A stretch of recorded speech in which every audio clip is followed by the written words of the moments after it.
में हमारे राम के पास ताकत बहुत होता है तो चलने में हमें जरा सी भी दिक्कत नहीं होता, लेकिन जैसे धीरे धीरे करके हमारा राम का ताकत खत्म होना शुरू हो जाता है तो घर से हम उस मड़ई में जाना हमें बहुत बड़ा लगने लगता है।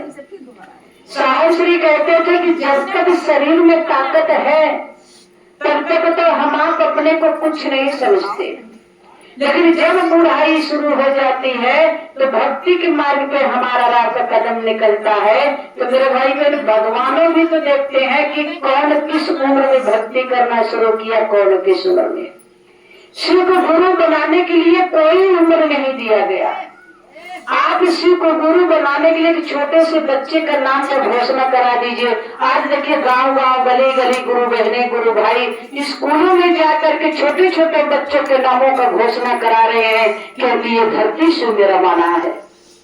जिस दिन बच्चे के ओठों पे शिव नाम आ जाएगा, आज हम आप है कल हम आप नहीं रहे, गुरुकार कौन करेगा?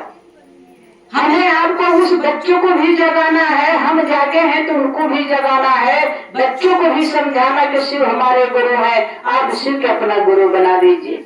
दीदी माँ और साहब का यही लक्ष्य था और यही उनका दिखाया हुआ मार्ग है कि उस मार्ग पे चल करके हर एक व्यक्ति के गुरु शिव हो जाए, जन जन की गुरु शिव हो जाए। लेकिन घर में बैठ करके नहीं, हम जाने तो क्या दूसरा व्यक्ति नहीं जान सकता?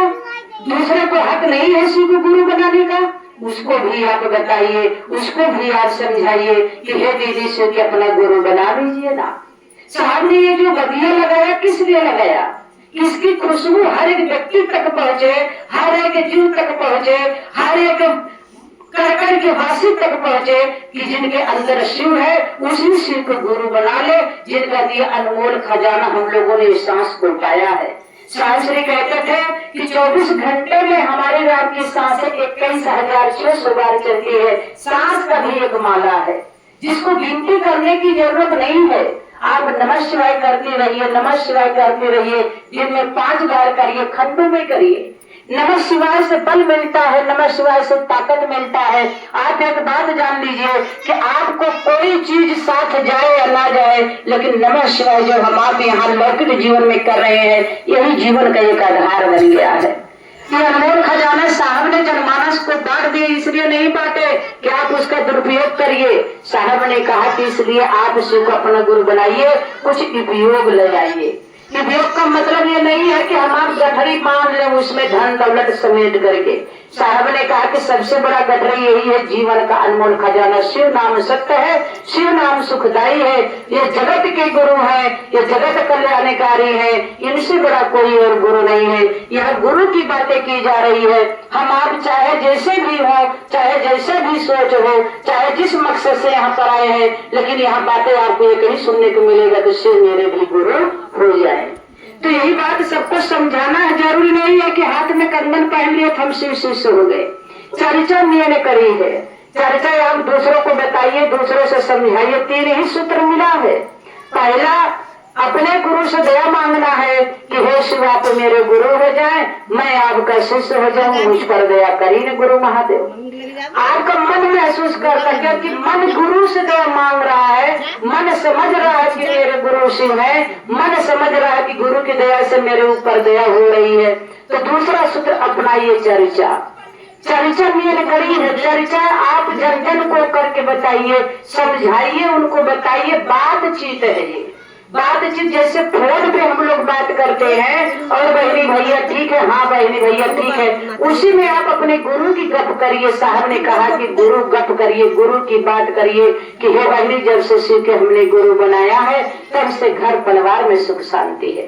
तीसरा सूत्र है 108 गाने का, नमः शिवाय से प्रणाम करना है। 108 गाने का रुद्राक्ष का माला है, नमः शिवाय से प्रणाम करना। उस पर भी गिनती नहीं करने की जरूरत है।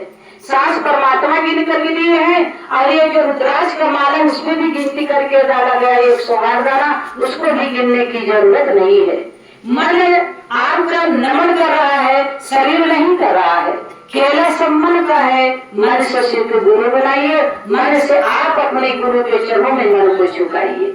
यहाँ मन की बातें हो रही क्योंकि शिव शरीर में नहीं है, शिव का कोई रूप नहीं है, शिव का कोई जन्म नहीं है, ये तो आजन्मा है, ये आदि गुरु है, ये जगत गुरु है। देखिए बड़े बड़े ऋषि मुनि ने इनको गुरु बनाया था, तो क्यों नहीं हम लोगों को समझाए कि आप शिव को गुरु बनाइए। ये बातें तो हम तक चल के नहीं आई, लेकिन धन है मेरे साहब, धन है मेरी दीदी माँ जो हमारे तक इस बात को भेजा, हम लोगों को जन जन को जगाया कि आपके भी गुरु शिव है, वही गुरु शिव है जो मेरे गुरु शिव है, वही गुरु आपके भी शिव है।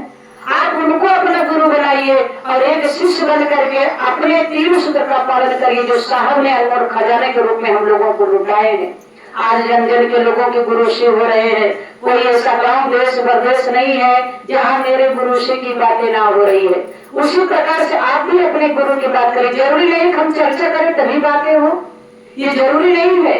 हम नात रिश्तेदार जाते हैं, बाजार हाट जाते हैं, हम घर गाँव में जाते हैं, कोई दुखिया मिलता है, कहीं सुखिया मिलता है, हम अपने गुरु की बात वहाँ पर नहीं कर सकते हैं।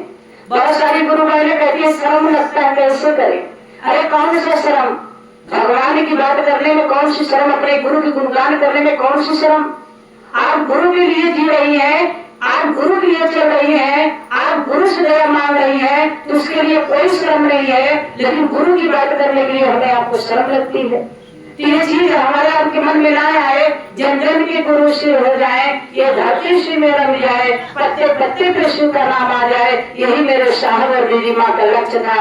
और हम लोगों को उनके ही बातों पे अमल करना है। बगैर साहब और दीदी की दया से गुरु मार्ग नहीं मिल सकता। और मार्ग दिखाने वाले, हमारे रास्ते दशा दिशा बदलने वाले मेरे साहब और दीदी माँ ही थे, जिन्होंने हम लोगों के अनमोल खजाना लुटा दिए।